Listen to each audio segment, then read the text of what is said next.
going on, everybody? Welcome back to another video. Today I want to talk about silver and the pros and cons to having a boring stack. I'll explain exactly what that means momentarily, but really quick, just in case you're new, make sure to subscribe for daily videos. Also subscribe to my second channel, which is my backup channel for exclusive weekly content. Brand new video over there. Go check it out. The link will be in the description. And if you want to help support the channel by getting some DYDSS merchandise, of course, we have some precious metal themed t-shirts and hoodies, which are up for grabs, along with a ton of other products. T-shirts, hoodies, even stickers, many of which are raising funds and awareness for different charity organizations, such as the recently released Kraken Stackin' design, as well as the limited edition DYDSS Halloween tee, available in 3 different colors. Any and all merchandise can be found by clicking the first link in the description section down below. Thank you in advance. It's more than appreciated. But today I want to talk about the pros and cons for when it comes to having a boring stack of silver. And I know what you're probably thinking. There's no such thing as a boring stack of silver. I would have to agree with that. The reason I refer to it as a quote-unquote boring stack of silver is because for my first 2 out of just about 3 years of stacking, a lot of people would come to my comment section or the live chat during my live streams, and they would ask me, hey, do you have any of these coins? Do you have any of those coins? And 95% of the time my answer would be no, and I would always go on to explain that my stack is actually pretty boring because for the most part I stack silver eagles and silver maples for 1 troy ounce pieces and silver sunshine bars for 5 and 10 ounce pieces. With the exception of having $1 face value worth of 90% junk constitutional silver thrown into my order, that's pretty much all I was focusing on. Eagles, maples, sunshine bars. It wasn't until earlier this year I decided to begin diversifying a little bit more. I've gotten different types of coins, rounds, and bars. I've been focusing a lot more on other types of metal, and I'll explain all of that, but I wanted to talk about the pros and cons to having a boring stack of silver and really stacking the way that I was stacking for pretty much my first 2 years. So I'm going to start out with the cons, and then we're going to talk about the pros a little bit later. The biggest con was pretty much what I just explained. Lack of diversification. Only having a very small selection of different pieces of silver to be working with. Now, granted, I did have a small selection, but it was some of the most popular, some of the most desired, trusted, and recognizable pieces of silver on the entire planet. I mean, the Silver Eagle, that is the #1 most recognizable pure silver 1 troy ounce coin that there even is, with a whole list of other 1 troy ounce silver coins, all being pretty much in second place, such as the Britannia, the Libertad, the Maple Leaf right there. And then when it comes to silver bars, because I do like to pick up pieces of silver of larger denominations from time to time, for the most part 5 and 10 ounce silver bars. And for the first 2 years of stacking, I was only picking up sunshine bars. Whether it was 1, 5, or 10, all I was really going after were sunshine bars, which just so happens to be, at least in my opinion, to my understanding, one of the most recognizable and secure silver bars that there even is. Now you can go for an RCM bar, which is serialized. There's a lot of different silver bars out there, coins, rounds, and bars that have different types of security features. But the cool thing about sunshine bars is on the back, proof of authenticity. If you have a decoder lens, you just put it over top, and this right here will say the word valid, and that's how you know that it's authentic, which in my opinion is the best security feature in comparison to all the others. Now, don't get me wrong, I think all security features are fantastic, but that just so happens to be my favorite security feature. Now, moving away from the silver bars, I wanted to talk about lack of diversification because I didn't really have all that much. Granted, I had quite a bit of silver eagles, quite a bit of silver maples, quite a bit of silver sunshine bars, but I didn't really have much of anything else at all, as I said before, with the exception of at least $1 face value of junk 90% silver thrown into my order pretty much every single time that I was picking up some silver. But I didn't really have all that much. I mean, picking up 4 silver quarters at a time, or 10 silver dimes at a time, or 2 silver half dollars at a time, it doesn't really add up all that quick.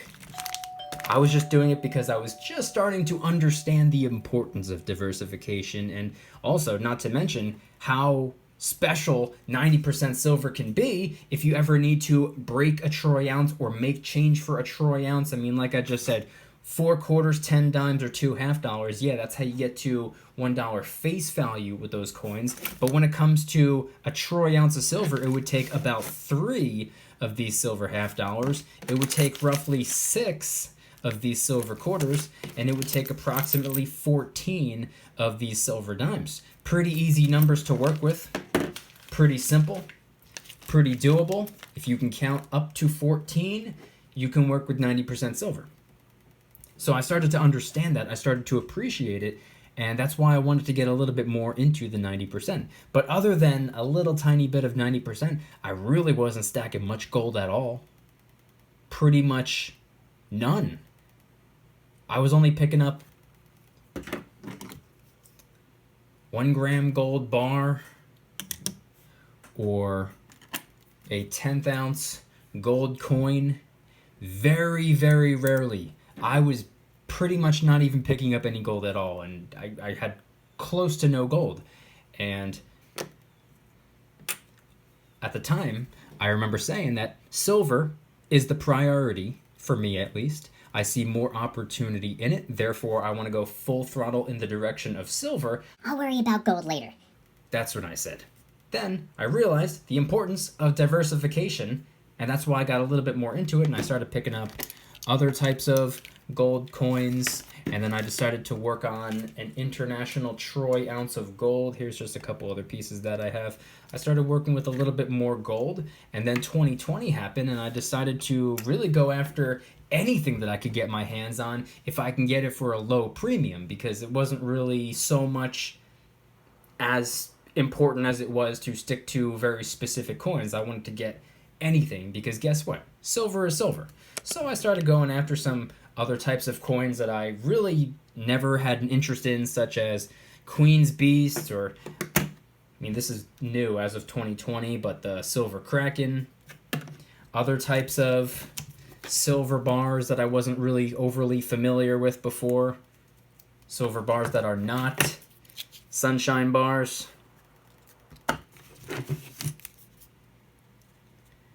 So 2020 has pretty much been the year of diversification for me.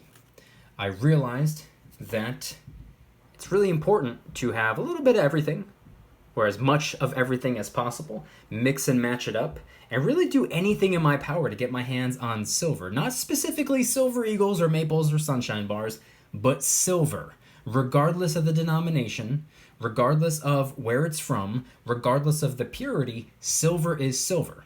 Now, stepping away from that, I want to talk about the pros to having a quote-unquote boring stack. One of the plus sides to having not the greatest selection, but having quite a bit of inventory. That would be, you can very easily part ways with the silver. For example, if you have 100 of these 10-ounce silver sunshine bars, or if you have, I don't know, a couple hundred mint tubes full of silver eagles or silver maples, very easy to part ways with if you absolutely needed to. Now, this is a plus side, which I will go into more detail about, but I realize now, even though that's the plus side, even though it's a pro, for someone like me, that's an irrelevant plus side. That's an irrelevant pro. So let me explain. For me, somebody who doesn't really have the buy low, sell high mentality, for me it's more buy now, sell never. Why was I really concerning myself with silver that I could easily part ways with if I absolutely needed to, if I have really no desire to part ways with it ever anyway? Now, I would, ideally in a perfect world, if I can time it right, and if I guess you can say get lucky, I would like to convert a little bit of silver for a little bit of gold, if and when the gold to silver ratio gap closes in a little bit. But other than that, I'm not parting ways with any of the silver and going back to fiat. Why would I do that? If I wanted the fiat, I would just keep it as fiat. I would just keep it as currency. I would just keep it as this paper glorified IOU debt notes. Why would I trade dollar bills for real, true, honest money just to later trade that real, true, honest money back for dollar bills? That doesn't really make sense to me. It might make sense to you, doesn't make sense to this guy. So, with the Silver Eagles, tons and tons of Silver Eagles, plenty of Silver Maples, and a whole stack of Silver Sunshine bars, I figured if I ever absolutely needed to part ways with some silver, maybe during a financial emergency, that's really the only time I could ever see myself parting ways with any of my silver.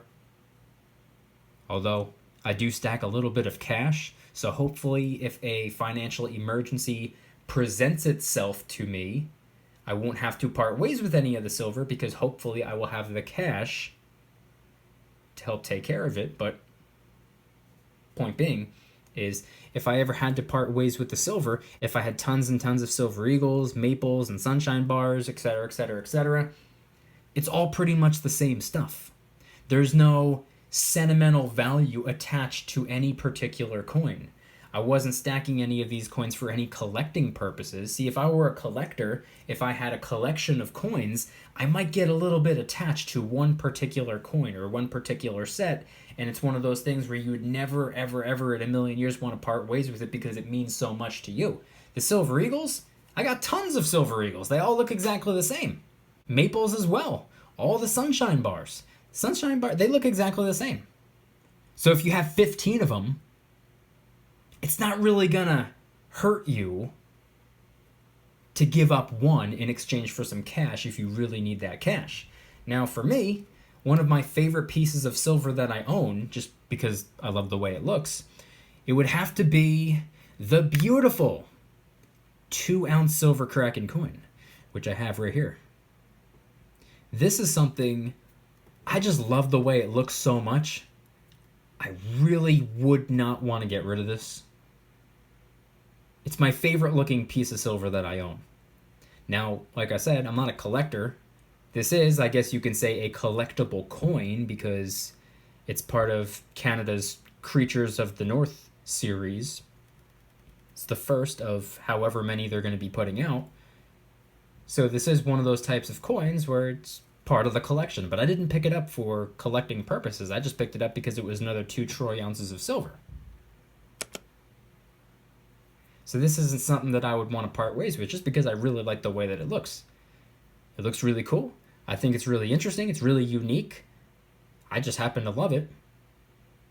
I like the Silver Eagles, Maples, and Sunshine bars as well. But if I have an entire stack, I mean, the foundation of my silver stack, generally speaking, would be the Silver Eagle. I have more Silver Eagles than any other coin. So if I had to part ways with one of these, or 5 of them, or 10 of them, or 50 of them, it wouldn't really hurt.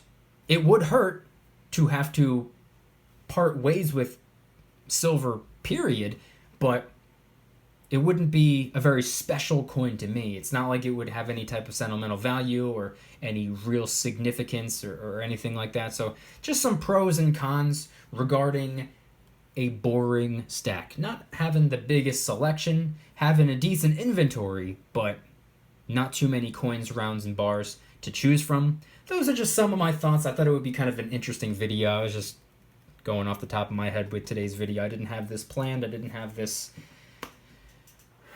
organized in any particular way. I just thought it was something interesting to talk about. So I'm curious if everyone could head on down to the comments and let me know, what are your thoughts on a quote-unquote boring stack? Maybe in your world there's no such thing as a boring stack because there's no such thing as boring silver. Maybe no matter what the silver is or no matter what the gold is, it's always interesting, it's always fun. I would agree with that.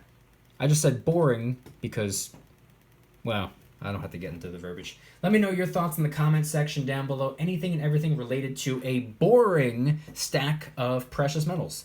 And if anybody's interested in joining the Precious Metals VIP Club, it's where I can do things on my own terms, not on YouTube's terms, my terms. I'm hosting privately held live streams. They're smaller, easier to manage. I'm doing giveaways, discounts, personalized promo codes, shoutouts, deal alerts when silver and gold is on sale, and you can watch all of the YouTube videos commercial free. Come join the Precious Metals VIP Club. It'll be the first link in the description. You're invited. I'd be happy to have you. And if you guys enjoyed today's video, please hit that like button. If you guys like me, make sure to subscribe. New videos every single day, 365 days a year. Also subscribe to my second channel, which is my backup channel for exclusive weekly content. Brand new video over there. Go check it out. The link will be in the description. Trying really hard to hit 2,000 subscribers. We just hit 1,500, and I appreciate that. Got a brand new video dropping tomorrow night, so be on the lookout. And if you want to help support the channel in the biggest possible way, please consider getting yourself some DYDSS merchandise. Of course, we have some precious metal themed t-shirts and hoodies, which are up for grabs, along with a ton of other products. T-shirts, hoodies, even stickers, many of which are raising funds and awareness for different charity organizations, such as the recently released Kraken Stackin' t-shirt, hoodie, sticker, and coffee mug, which was inspired by the beautiful 2-ounce silver Kraken coin, my favorite looking piece of silver that I had. I had to make a t-shirt out of it. It's also helping us raise a little bit of funds and awareness for ocean cleanup charity organizations at no additional cost to you. It comes out of my pocket, not yours. And of course, the limited edition DYDSS Halloween tee available in orange, gray, and purple. It's only available this month for really only the next week, so get one while you can. Any and all merchandise can be found by clicking the first link in the description section down below. Thank you in advance. It's more than appreciated. And I want you guys to head on down to the comments and let me know, what is your opinion on everything that I shared in today's video regarding a boring stack of silver? When it comes to not having the most crazy or interesting selection, having very few options, but from my experience, I was trying to focus on the most recognizable, the most desired, the most sought after coins, rounds, and bars that exist. That's what my priority was. That's where my focus was. I'm curious to know what you think. Is that something that you've done as well? Is that something that you are currently doing? Maybe you started at the very beginning, trying your absolute best to diversify as much as possible. Head on down to the comments and let me know anything and everything related to today's video topic. Thank you guys so much for watching. I'll see you tomorrow. And remember, don't you dare stop smiling. Peace.